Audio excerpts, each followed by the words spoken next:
And then we have one last question. Will you allow this? Yes. Okay. All right. And so in return, I will try to keep people to be quick, and I'll ask as much as possible that we phrase this question. We do more than that if we extend it some. We'll see. So please. All right, I'll try to be brief. I appreciated the interest in the breeding very much. And I think what we need to consider here is how do we go now into the future and how do we avoid the mistakes of the past. One of the mistakes I think that we've had is a question of balance. We don't have an overall consideration of balance in breeding, so that we had lots of science fiction ideas of how we could go into the future. It didn't turn out that organisms could actually do what we had hoped. I think there's a lesson to be learned there that hasn't been learned, a lesson about how far can we push organisms. So there are lessons there that we haven't quite learned yet that are important. In terms of the question of the seed and the availability of seed, the reason why the companies have invested so much and the reason why we're sitting here today is because of patent law. It has to do with the fact that you can have intellectual property, you can own it, then you can change the world through that. You can make people buy your seed. Were it not for that, there would not have been so much investment. At the same time that you had the public investment, the private investment, the public investment has faded. So breeding is a dying art, or science, as you might like to say, in the universities. I don't know how it is in India, but in the U.S. it's really, really hard to get to really do breeding. You find yourself in the laboratory doing molecular breeding, and you don't go out in the field so much. So really, just to support the basic institution of breeding, that's eroding. The third thing I'd like to say is that, look, I've posited something that really breeding needs. We don't need the same old breeding. What we really need to do is we need to be exploring health, new healthy crops, that we need to go beyond just looking at yield. Yield is important. I'm not saying yield isn't important. We need to have yield and stress resistance and higher nutritional value per hectare. So there's a whole new concept, and that needs to be supported. Who's going to support it?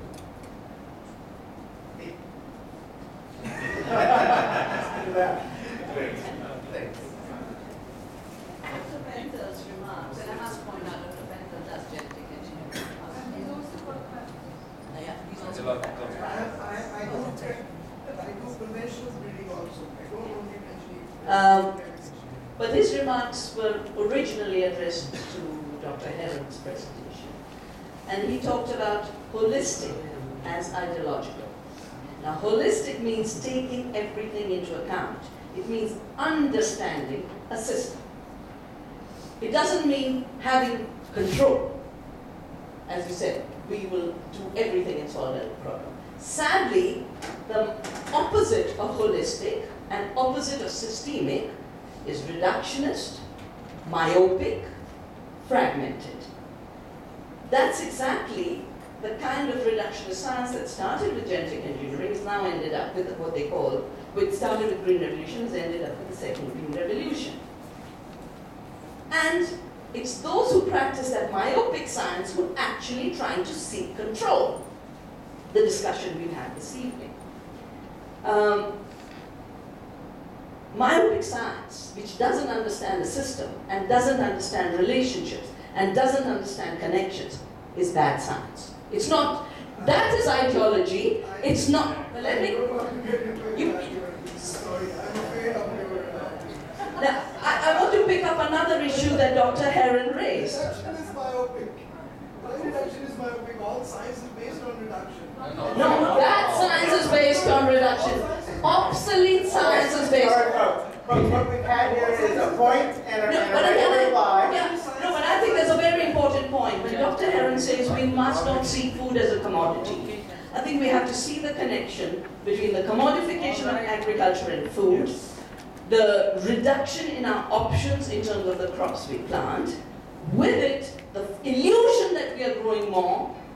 We save seeds, we grow biodiversity, biodiverse farms, organic farms produce more. But the more important thing is you travel to any part of India and ask about the data on production. Wheat used to be 5%, 8%. They grew oilseeds, they grew pulses, they grew millets. That's never taken into account. Food grain has been reduced to rice and wheat. We've done calculations to show that that increase in rice and wheat is totally explainable by increase in acreage under rice and wheat and increase in water provided to rice and wheat. The same is for cotton. Ramu's presentation showing the yield going like that, the acreage going like that.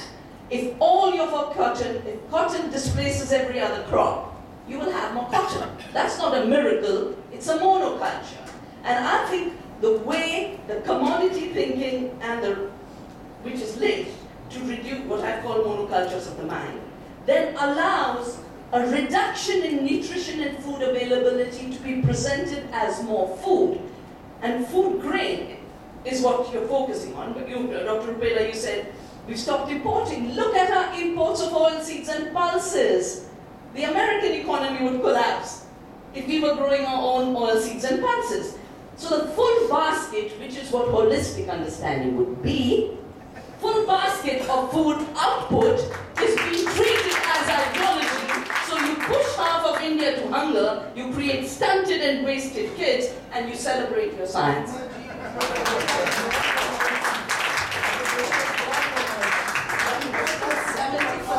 Okay. We are importing. All right. Why? This is not a debate between. Please, Because of WTO and QR removal. I don't know about that. That's Okay. what Let me ask. trying to India will have a chance to hear this debate again. No, can I? So please, one last question here. And that question follows up from Vandana. You know, these are the big questions. I just want to ask a single question to all the panelists.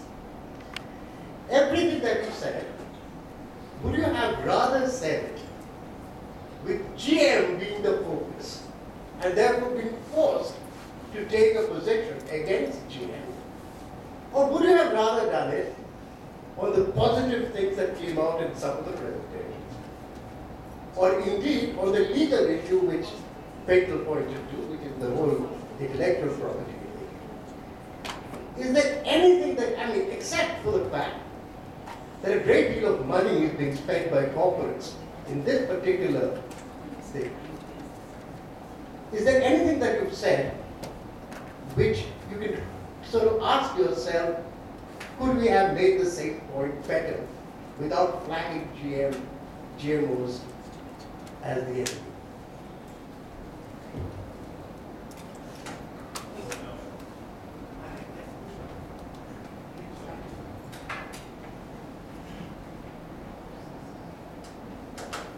I just wanted to come in from what Deepak Bental has said and point out that he recently co-authored a paper which showed that the BTG with both cotton and brinjal leads to impediment and growth and development of the plant.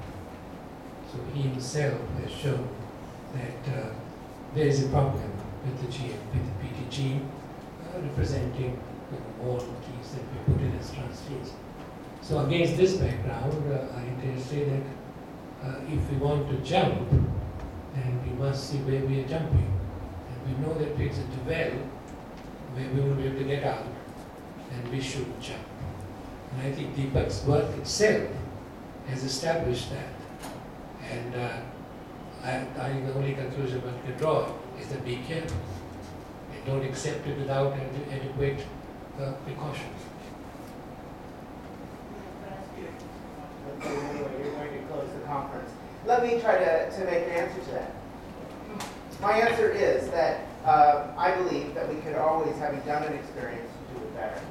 But there is so much asymmetry in the debate on GMOs, as far as I'm concerned. There's far more access to the kinds of resources to sell a biotechnology for which people have vested interest in it, that we can't resile from making that, at times, a focus for our response. The science that demonstrates or questions claims of benefits, the science that is done on a shoestring budget in comparison to look at safety.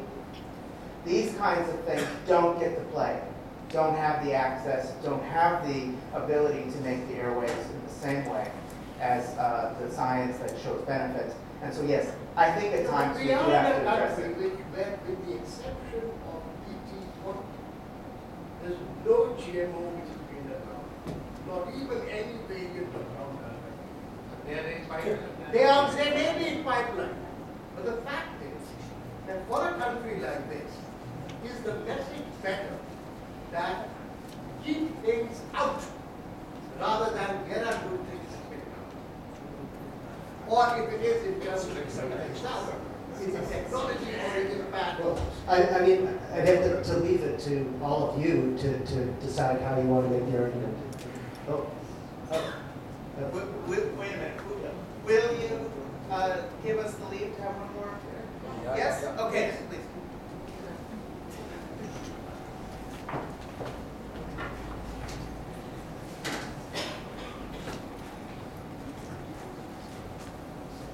They thought initially we should not, I wouldn't want to get into this debate. But that last question of yours has really triggered my need to answer this. See, after BT Cotton, if there has not been a crop in the country, that's because hundreds of scientists, individuals, organizations, people, minus governments, have fought this issue. We have sold our lives and souls and time and our priorities in life, including our families, to fight the GM crops in the country because we think that this is going to affect our children. Now it's because of that GM crops are not there in the country now, and that nothing else is coming. Now because we are the marginalized, we are fighting this with nothing, with no ammunition, no money, no planning commission, nothing. Because of that, we are forced to do discussions with a central point on genetically modified crops, so nothing else. Now you take out GM out of the debate in the country. Tomorrow let the Government of India, Planning Commission, etc. just go ahead and implement the Standing Commission report, starting from the grounds, from the scratch. The whole debate, unlike any other country in the world, has come up 1, 2, 3 steps to the people when General Ramesh did this massive consultation, and now with the Parliament it is there. Now it's for the government to take a decision. Now if the government doesn't take a decision, we'll have to continue to fight. But if this is not there at all, obviously we would have discussed IAS theory. Obviously we would have discussed the Right to Food report of Oliver Schutt. We would have discussed all these things and taken this whole debate of how to feed the country safely and nutritiously very much forward in the country. We would have done that. We have not been doing it for the last 15 years because unfortunately we are hit by this whole juggernaut called GM. Thank you. Name? I'm Sridhar. I come from Kerala. I coordinate the large campaign in the country called the Coalition for GM Free India, and we have been doing this together. Yeah. Thank you. Thank you. Last word. Okay, let's let Aruna go and then go. Professor, to answer your question, one of the reasons why we have to attack this in this way is we are trying to get the government to listen to us. There's reams of evidence in the Supreme Court of an entrenched conflict of interest, starting at the PMO and going through our agricultural universities via the ICAR, where they have public-private partnerships with Monsanto. How else do we do this? We are fighting a system which is completely corrupt. It's about time a conflict of interest was made a criminal offense in this country. I think that's one way we could fight it.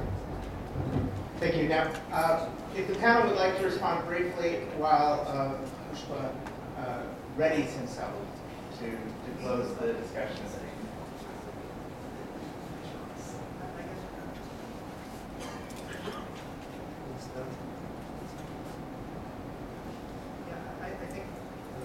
Part of the answer is that, yes, I think we do want to make the positive cases. I mean, that's certainly a big part of what we want to do.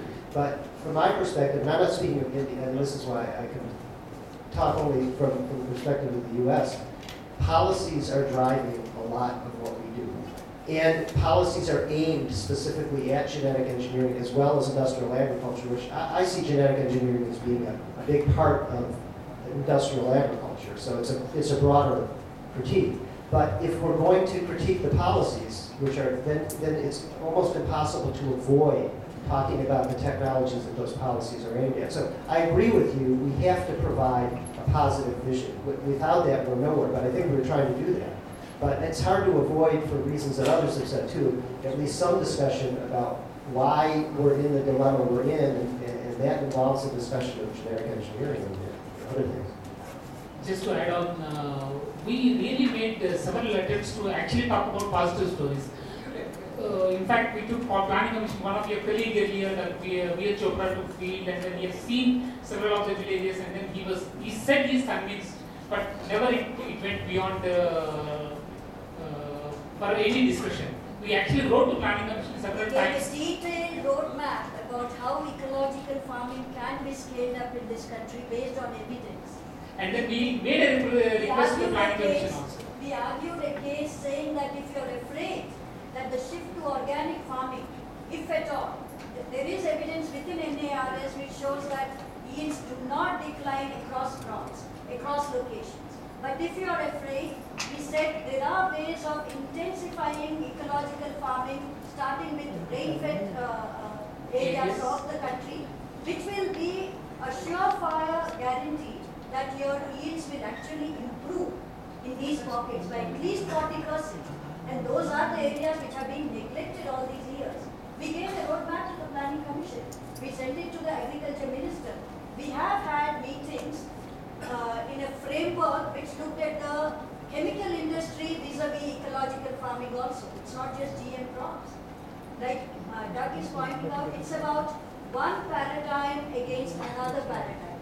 One paradigm which keeps farmers at the center, which believes that you've got to create, different extension models, just institutional frameworks being recast, with far lesser public financing burden on the government than today, with far more resilient systems created for farmers out there. But it's a matter of political will at the end of the day. It's a matter of political will. Green revolution did not get created overnight.